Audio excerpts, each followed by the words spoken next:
Hello everybody, and welcome back to the channel. My name is Blair, or the Illuminati, and today we're going to be talking about an MLM known as Oriflame. So this one wasn't really on my radar for a while, and when I first heard the name, I had to do a double take because I thought of Duraflame, that fire log company, but anyway, after hearing about them a bit more and having this topic be requested by a fair amount of you guys, I decided to dig into this company and make a video to explore what they're all about. So let's get into the findings. So to start, Oriflame is a makeup company founded in Sweden in 1967. Their Wikipedia page is really pitiful. Those of you that have been here a while know that I use Wikipedia as a jumping off point to outline and discover what a company's scandals might be. And I don't really think I've seen a Wikipedia page as sparse as this one. It's literally just like a paragraph. Well, at least they say who did found the company. Jonas af Joffnick, Robert af Joffnick, and Bengt Helston. So there we go. That's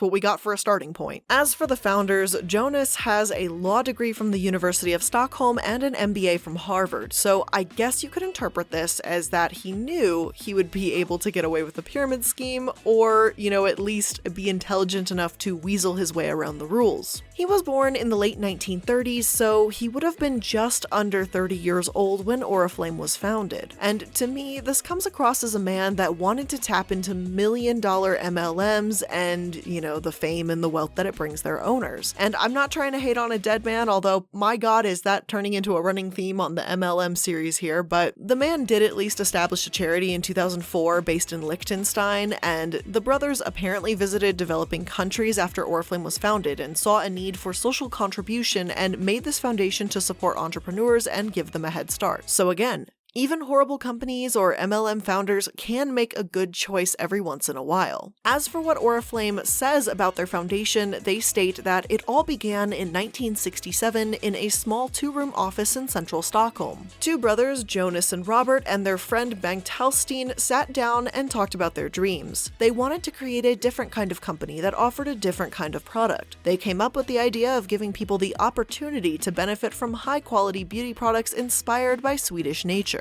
At the time, this was not an obvious road to success, especially not in Sweden, but that conversation marked the beginning of an incredible journey that continues to inspire more than 50 years later. And so, obviously, they're not completely wrong in this. As far as I could find, most Swedish beauty brands really took off in the 80s, and quite a few were even launched in the early 2000s. Still, this is kinda starting to play out a little bit like a Swedish version of Avon to me. With Jonas having a law degree, you'd think he'd understand the basics of multi-level marketing and how shady it is and the tons of legal implications it can have and how, you might want to avoid those things in business. But hey, apparently, lawsuits and employees that are basically customers, that's what we do here apparently in MLM land. But before I talk any more about Oriflame's business practices, let's get into what it is that they sell exactly. The first thing under their skincare line is a cleanser, the Energizing Cleanser with apricot and orange, and it's just under £5, marked down from £7. So it's about $6.33, marked down from $8.95, and that's not a bad price by any means. Their cleansing oil, which comes out to just over $26,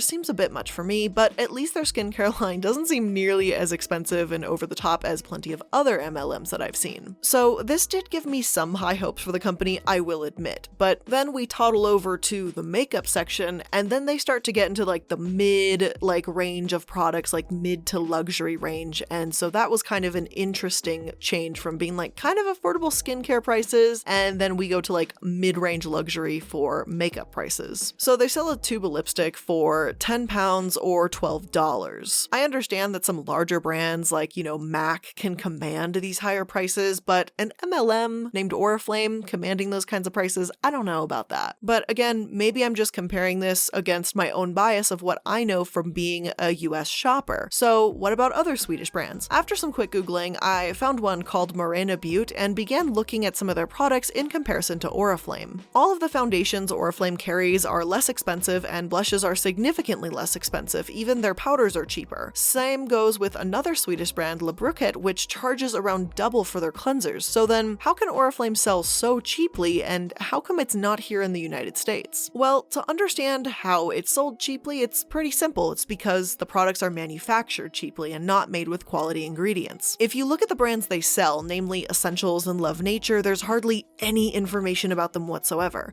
They have production units in Sweden and Poland, yes, but they also own production units in China, Russia, and India as well. Not to mention, Oriflame says they're inspired by nature. They value not harming the planet, all the good stuff that you want to hear, and yet, for valuing nature so much, they're not even cruelty-free. Just as kind of an off note on that, saying that you value something and that you're inspired by something, these are not definitive statement points that actually say that your product contains these things. That's a deceptive statement meant to trick a consumer to have the implication that those products are more natural or healthier or better for the planet, but it's not actually something that's legally binding. So this is actually quite sneaky wording, I have to admit. Oriflame hasn't just sounded a bit shady with their wording, they are downright contradicting themselves at some points. According to the Ethical Elephant, Oriflame claims they were the first to reject animal testing and they continue to stand firmly behind this principle. Oriflame also claims they do not conduct or request animal testing to substantiate the safety or efficacy of any of its products or ingredients at any stage in the development process. This all sounds promising until you read further down their statement, in which Oriflame finally admits that they choose to sell in countries that require animal testing by law, for example, mainland China. Oriflame's statement reads, Oriflame must abide by the laws and regulations of the countries in which it operates, and some countries require test data gained through animal testing in order to legally register the products in that market. Where this applies, we supply complete product registration information, including a full safety assessment in line with the requirements of the European Cosmetics Regulation. This should negate the need for any animal testing, and we make every effort to persuade the relevant authorities to accept this data. Where we cannot do this, we must reluctantly submit the products for additional testing, which may include animal testing. So, you know what I heard from that statement? What I heard was, yeah, we totally strive to be cruelty-free because we know it's a selling point, but we're not really because, lol, we want money. But it's okay because they're reluctant about it. Like, either you have strong morals about this or you don't. Either you believe in being cruelty-free or you don't. Pick a fucking stance. Fence sitting is not going to get you anywhere with anyone because all you do is now upset both sides of the argument. They aren't some all-natural, good for the environment, we believe in being kind to all living things type of company. The fact that they market that way, but in reality are not doing that and literally admit to animal testing while being like, no, we totally support being cruelty-free, it's just shitty. Like, honestly, it's shitty and it's deceiving customers, and that's not okay. As for the controversies and lawsuits, Oriflame's had quite a few issues actually. One has actually been with Amazon itself in 2019. Global Cosmetics News reported in September of last year that Amazon has taken a battle against direct sales companies Oriflame, Modicare, and Amway to India's Supreme Court after the Delhi High Court ruled that the e-commerce giant couldn't sell products from this category of companies without their consent, according to a report published by Medinama quoting the Economic Times. The direct sellers accused a number of high-profile online shopping platforms such as Flipkart, Snapdeal, and Amazon of undercutting their prices, resulting in financial loss. The Delhi High Court ruled in July this year that e-commerce platforms are not passive, non-interfering platforms and have a distinct advantage of convenience, so interim relief should be granted. Amazon is challenging the decision because it believes that the restriction could set a precedent for further product categories. And obviously, Huns do want to sell on Amazon or eBay because their products reach more eyes. But the problem with that is once you do, the prices can be cut, their percentages cut, and they're paying for these products that they're peddling, so you get the picture, as eventually there's no bottom line left. There are a bunch of things that can go wrong. Even though I've got plenty of unrelated issues with Amazon, I am kinda glad to see them win this case. The court stated that even if there was a binding contract between Amway, which, is another MLM involved in this lawsuit, of course, and its direct selling agents at best, Amway could seek to proceed against a seller and not the platform. Amway, Oriflame, and Modicare were all affected by this lawsuit, and they just don't seem to understand understand the position they put their direct sellers in. They burden them with product and debt, and then expect them to find a way out living by selling this shit to family and friends. And that's what MLMs do. They put the responsibility of the sales onto the lowest level of their pyramid scheme, their downline, whatever you want to call it, while they sit back and watch the money roll in. I can hardly blame Hunbots for trying to use Amazon or other online platforms just to try and get by, especially when they've got products that are about to expire or they just want to use it to sell the last bit they have before they cut ties. Aside from the Amazon Oriflame issues, there's also been complaints coming out of other countries that Oriflame has started selling in, like India. And I'm pretty sure this page is translated, but I'm not quite sure, so please excuse some of the wording here, but the complaints are pretty similar in nature. One reads, "Hello, please ensure that I get my order ASAP, already paid, and on portal it says delivered, though I have not received it yet." Another one says paid, but no delivery. Customer service is sending me some proof of delivery, which is not signed by me. And this isn't just coming from customers either. A consultant even filed a complaint saying the following: "I am a consultant of Oriflame and have placed an order for my downline. When she did not receive the product after a week, she informed me and requested to follow up with the company. I immediately called the customer care people. They said that the status of the product shows as delivered, but when I said we have not received the product, so they said they will raise the complaint and will resolve it in 2 days. We waited, but no response came from them. I kept on calling them, and every time it was a new person, and I have to explain the entire thing again and again. Meanwhile, I got to know my downline. She says there is an SPO office where she collects every parcel every time. But this time, that SPO guy says no parcel of hers has come. After frequent follow-ups, the SPO guy said that if she wants, he can refund back the amount, which is suspicious. I informed the company by writing an email, but they were in no mood to solve it. They did not even respond. I kept calling them.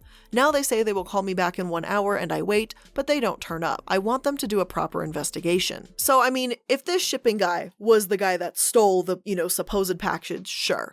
There's only so much that Oriflame can do here. But there's something to be said about the fact that they don't respond, don't give a damn, and seemingly just let their downline flail and just figure it out for themselves. I mean, they're already relying on their downline to sell their products, and it's kind of shitty that they rely on them to just kind of fix this issue of something not being delivered, despite not even being given the appropriate tools to do so. And hey, if this were just a matter of 2 or 3 complaints, this wouldn't be that big of a deal, but their customer satisfaction rating on consumer complaints is an abysmal 13%. They've only resolved 12 out of the 99 complaints filed, and the most recent one, as of writing the script, is only 2 days old. So it's not as if these are the only past issues either. Problems about missing products, the wrong products being delivered, and poor quality products are all over the place, and sure, every company has complaints, but it's the lack of effort on their part that speaks volumes. Aside from the massive number of complaints they seem to accumulate in India, Oriflame has also moved into China. And in case you haven't seen my Amway video, MLMs aren't technically legal in China to begin with. However, with some MLMs like Oriflame, they have wormed their way in, and by worm their way in, they usually bribe an official. They've been granted a license ever since 2006, only going against that all-natural and we tried not to test on animals bullshit they spewed earlier. You can't have Hunbots in mainland China where they test on animals as part of the law and then say that you reluctantly test on animals. I'm sure as hell that doesn't seem reluctant to me. However, the shadiest all of activities isn't in China, but in Iran. So not only was Oriflame actually shut down in Iran, but 3 staff members and 2 consultants were actually detained. According to the BBC, Iranian authorities have closed the Tehran operations of Oriflame Cosmetics and detained 5 workers, the Swedish firm has stated. The reasons for the move were disputed, with Tehran alleging fraud and Oriflame saying the authorities disliked it employing women in certain roles. If this were, in fact, the reason, I would most certainly be on Oriflame's side here, but those aren't at all the reasons the authorities in Tehran gave. Last week, Iran's Commerce and Cultures Ministries called the company illegal and blocked its local internet site. Oriflame said the move could be because it employs women as sales consultants. According to a statement on the company's website on Monday, business conditions in Iran have deteriorated in recent months. The statement continued, "The authorities have now closed operations in Tehran. The authorities have also detained 3 members of staff and 2 sales consultants without disclosed reasons. Oriflame has not at present access to detailed information relating to the background to or the effects of the current situation." In Tehran, state radio reported that the company had violated tax regulations and customs laws and operated an illegal marketing scheme. In an Iranian newspaper, Kayhan accused the company of supporting opposition members in Iran. In an interview with the Associated Press news agency, Oriflame Oriflame's chief financial officer, Gabriel Bennett, rejected the allegations. Of course, this is not true. We are running a business in Iran just like anywhere else in the world, according to good international code of conduct, he said. So if Oriflame wants to talk about the role of women in Iran, go for it. But blaming that as the reason is why they were banned out of Iran when it's for illegal marketing schemes is kinda not really adding up.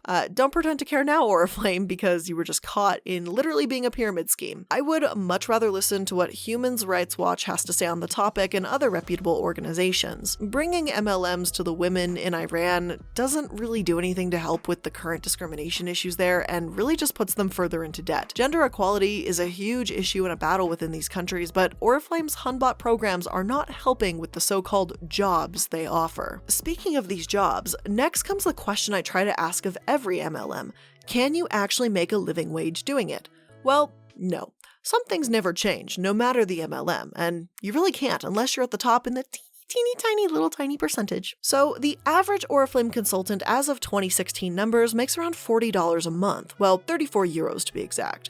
According to the Finance Guy's calculations and Oriflame's own income disclosure statements, Oriflame consultants have less than a 1% chance of even turning a profit, and that's a huge fucking yikes. How can these makeup companies claim to offer an opportunity like no other and yet treat people this way? On their About Us page, they have a video about the business opportunity they're offering, and they make it sound so life-changing. First of all, I love how one woman says, "I started Oriflame 1 year ago, and now I live in St. Petersburg with my beautiful daughter and husband," as if Oriflame had anything to do with her having a child or a husband. Then people say, join Oriflame to pay college fees, or because they wanted more or the opportunity to have an impact. They even say how they meet safety standards like it's a gigantic accomplishment and something to be proud of. Like, no, it's not. Literally meeting basic safety standards is an achievement, it's a requirement. If you're selling a product anywhere, obviously it should meet safety standards. That's not a reason to join a company. Oh, I joined Oriflame because they're not dangerous. So what's wrong with all the other companies that aren't dangerous either,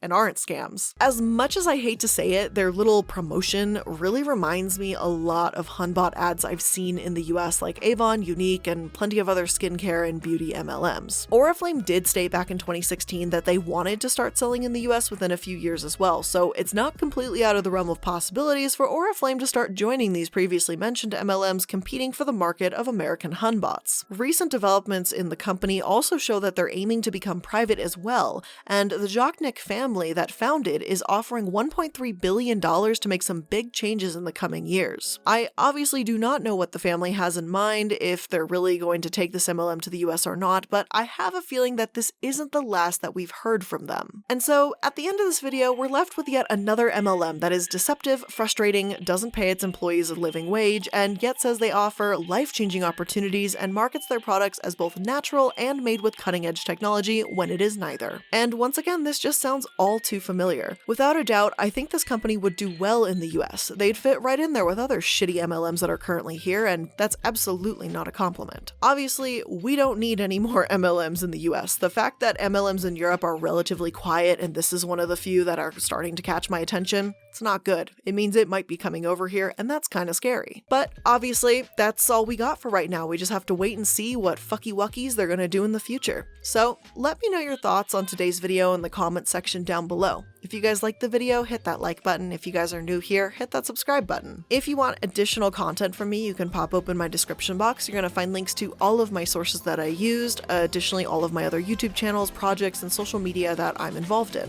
So thank you guys so much for making it to another video. Love you guys, and I'll see you in the next one. Bye!